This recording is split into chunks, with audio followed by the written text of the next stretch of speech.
삼성전자 방사선 피폭 사고와 관련해 원자력안전위원회가 삼성전자가 방사선 안전에 대한 관리 감독을 철저히 하지 않은 사실을 확인하고 과태료 처분을 내리기로 했습니다. 양회영 기자입니다.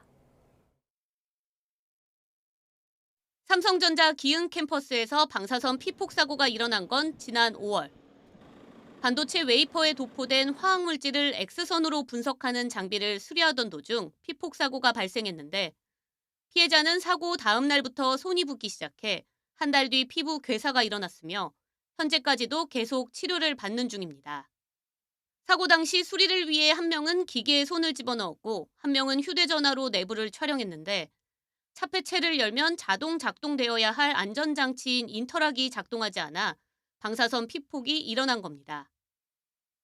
원자력안전위원회 조사 결과 해당 장비의 안전장치는 사고 이전부터 작동되지 않았던 것으로 확인됐습니다. 정비 과정에서 배선을 임의 변경해 안전장치가 작동하지 않았던 건데 문제는 언제, 누가 왜 방사선 장비를 임의로 조작했는지 기록이 남아있질 않았습니다. 결국 원안위는 개인의 과실보다는 사업자인 삼성전자가 방사선 안전에 대한 관리 감독을 제대로 하지 않아 이번 피폭 사고가 일어났다고 결론 내렸습니다.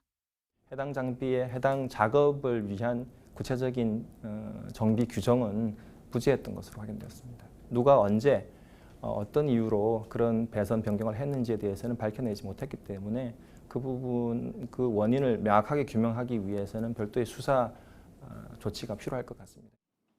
원안위는 삼성전자가 방사선 장비의 취급 기준을 지키지 않는 등 원자력안전법 위반 사항이 확인됨에 따라 과태료 처분을 내릴 계획이라고 밝혔습니다. 다만 방사선 장비 가운데 허가가 아닌 신고 장비의 경우 기본적인 수칙만 잘 지키면 안전하기 때문에 원자력안전법상 과태료 액수가 높지 않습니다. 삼성전자는 재발 방지 대책으로 사고가 난 장비를 최신 설비로 교체하는 등 안전성을 높이고 방사선 기기 안전 점검을 강화하겠다고 밝혔습니다. YTN 사이언스 양우영입니다.